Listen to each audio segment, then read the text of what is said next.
Hoje eu estou aqui com o jornalista e meu amigo Carlos Carvalho, presidente executivo da Abracom, Associação Brasileira das Agências de Comunicação. Tudo bem, Carlos? Tudo bem, Marta, muito obrigado pelo convite, é uma honra falar com você, adoro a equipe da MB, uma longa relação da agência com a Abracom e pessoal também comigo, ótimas conversas sobre o mercado, é um prazer falar com você. Eu sempre digo que conversar com o Carlos, eu sempre aprendo um pouco mais de comunicação corporativa, é uma alegria, então não podia, nas nossas conversas MB, o Carlos não podia faltar, né? Carlos, me diz uma coisa, nesse momento de pandemia, de crise, qual é a tua percepção em relação ao mercado de comunicação corporativa? Como é que tu enxergas que as empresas estão se comunicando, a nível Brasil mesmo? Tá, só para dizer que o aprendizado é mútuo, isso é sempre importante, a troca de informações, e acho que é o objetivo dessa conversa. Eu acho que o mercado de comunicação corporativa está vivendo um momento muito especial em vários sentidos e muito, digamos assim, paradigmático, é um marco para o mercado de comunicação corporativa esse momento de crise pelo qual a gente atravessa. Obviamente tem um lado, e esse é um lado pesado da história toda, de uma pandemia, de muitas incertezas, de mortes acontecendo, de muita tristeza, mas, por outro lado, o que a pandemia trouxe foi uma profunda chacoalhada nos modos de relacionamento entre pessoas, entre marcas e seus clientes, entre governos e cidadãos, enfim, acelerou processos que já vinham acontecendo na chamada transformação digital. De repente, todos nós fomos para o mundo digital, todos nós tivemos que passar a nos relacionar, como estamos fazendo aqui nessa entrevista, por chats virtuais, por meios virtuais, com distanciamento.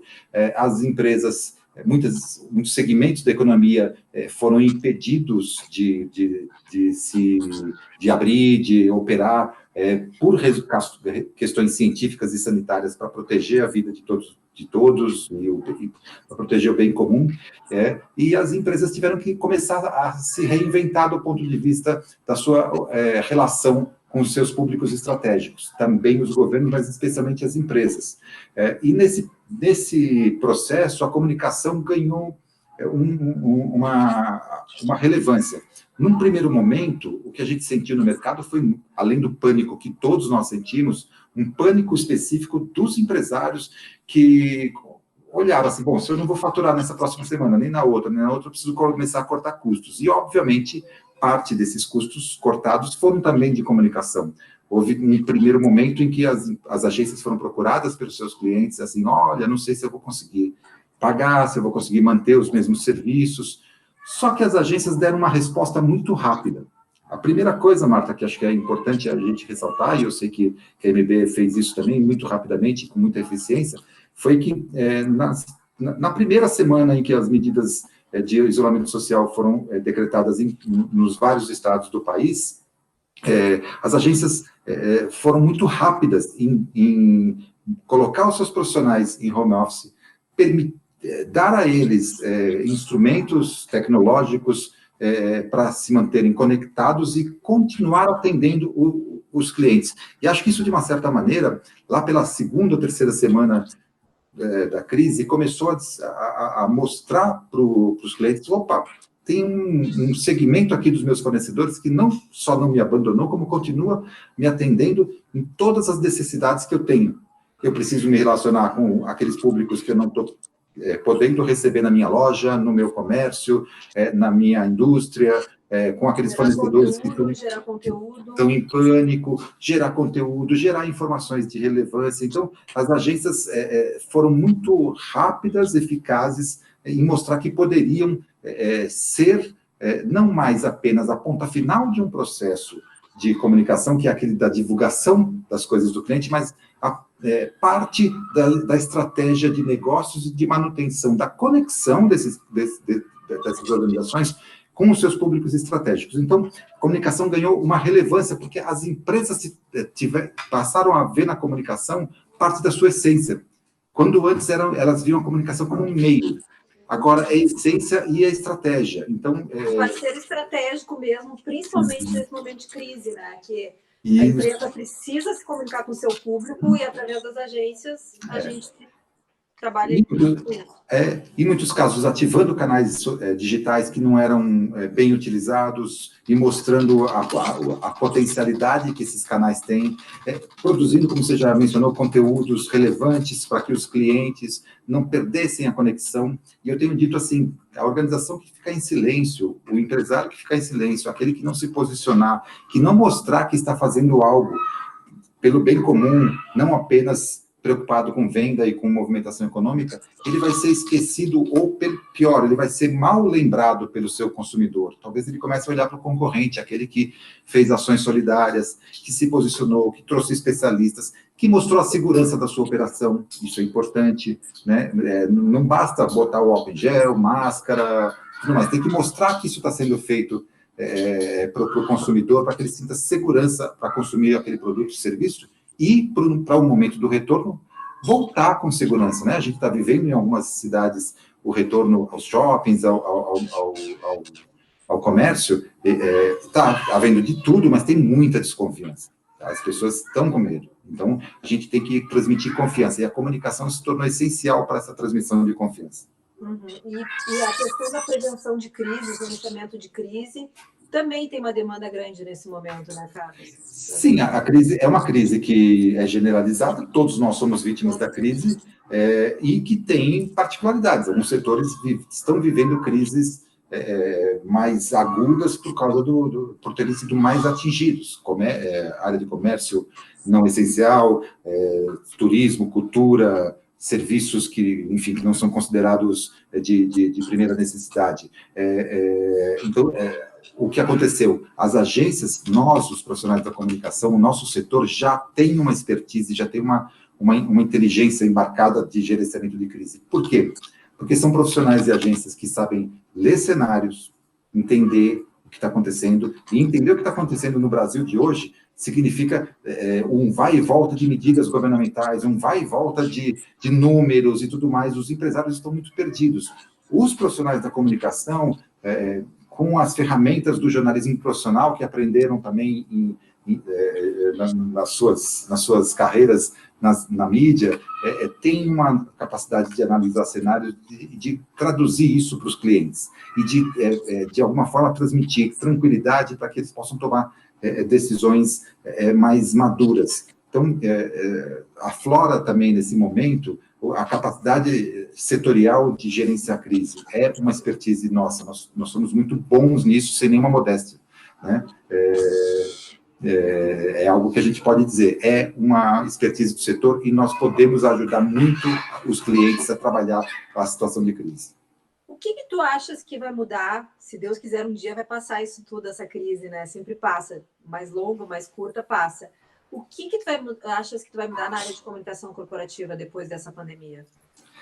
Olha, nada mais será o mesmo, né? Acho que é um lugar comum que já está sendo dito por todos, né?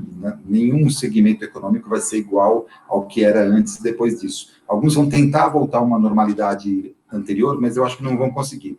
O mundo da comunicação já tem essa descoberta, essa consolidação da ideia de que podemos trabalhar de qualquer lugar com ferramentas tecnológicas e promover os relacionamentos dos clientes com seus públicos estratégicos, utilizando ferramentas que a gente tem hoje disponíveis.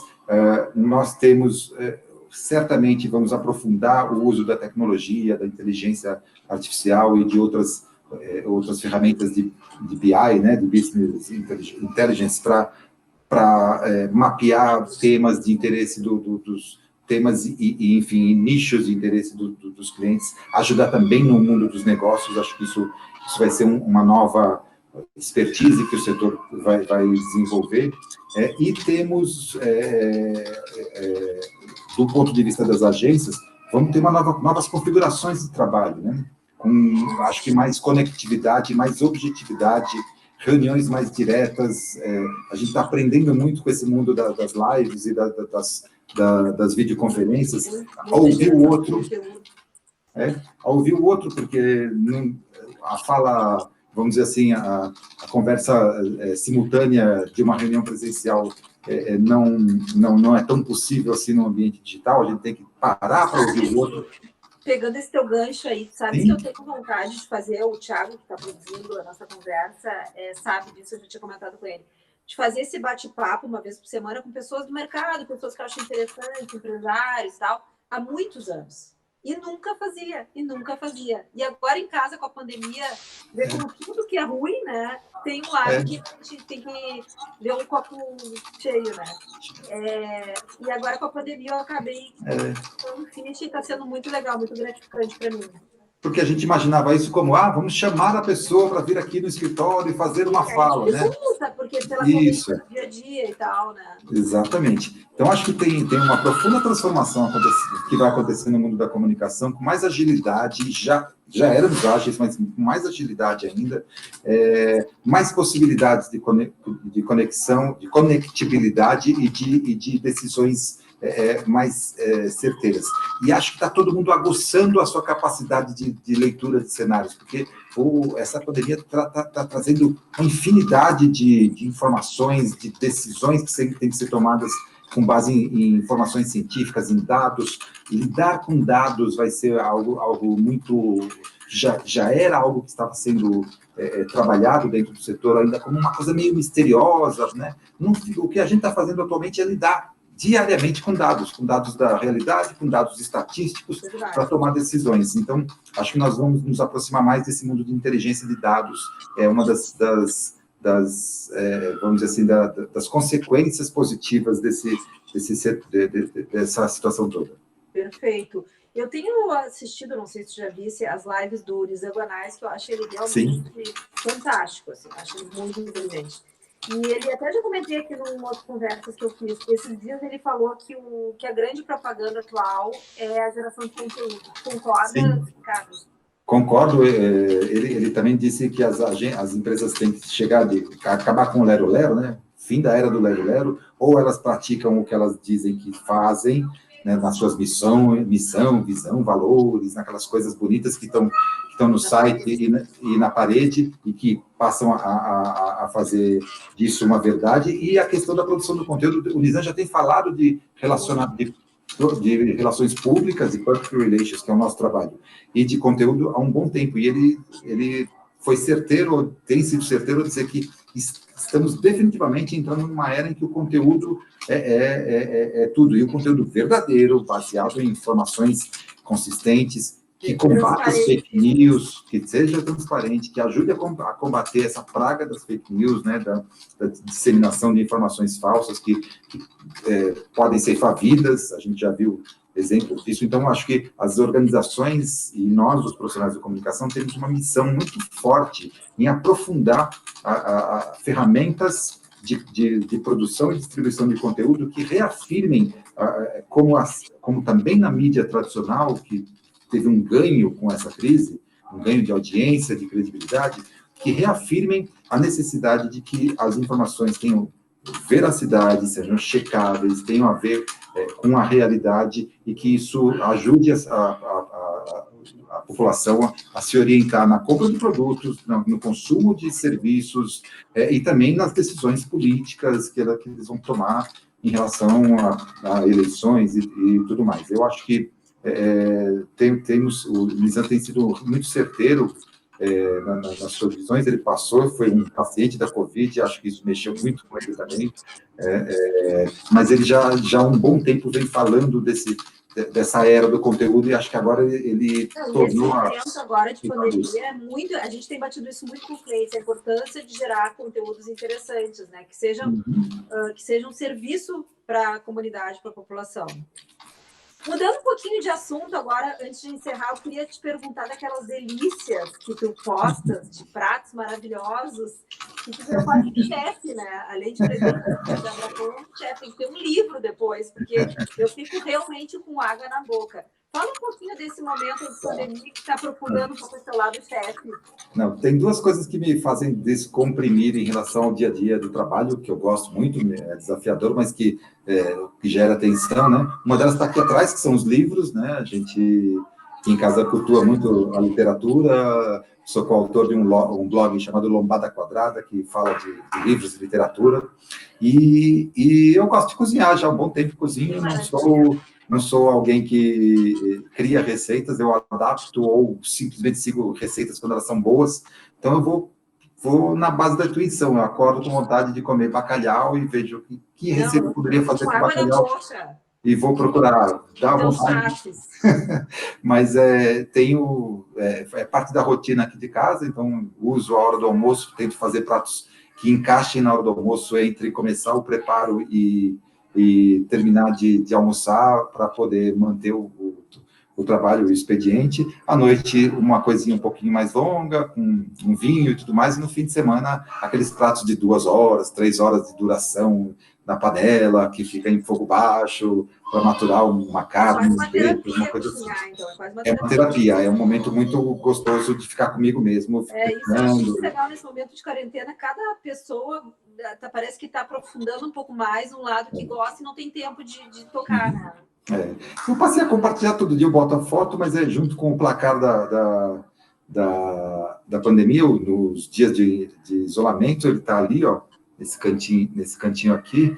Nós estamos no dia 86, a gente marca aqui em casa, e aí a gente vai fazendo dos drinks e da comida uma terapia, compartilhando com os amigos, também pensando nas pessoas que estão com dificuldades para ter acesso aos alimentos e tentando ser também solidário, também buscando as compras no comércio local, que acho que é uma das coisas que trouxe de diferente. Ontem eu vi um dado sobre Portugal, de como os produtos made in Portugal, no retorno lá da atividade econômica, estão valorizados, as pessoas estão comprando produtos portugueses, não por nacionalismo, mas por solidariedade com os vizinhos, com a comunidade, com a própria cidade.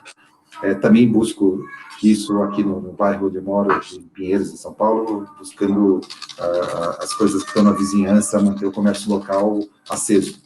Que legal, muito legal. Carlos, sempre é uma alegria, um prazer conversar contigo. Muito obrigada pela tua atenção. E parabéns aí pelo trabalho que tu está tocando da Bracon, que está fantástico. Eu que agradeço. Temos acompanhado direto aí as lives, muito conteúdo da área de comunicação corporativa interessante. Tenho visto a participação de vocês todas, você, Ivane, Simone, a Valéria, enfim, estão sempre presentes nas lives, sempre conectadas. Eu agradeço também o apoio e espero em breve estar em Porto Alegre aí para a gente poder fazer um almoço gaúcho e comemorar o retorno.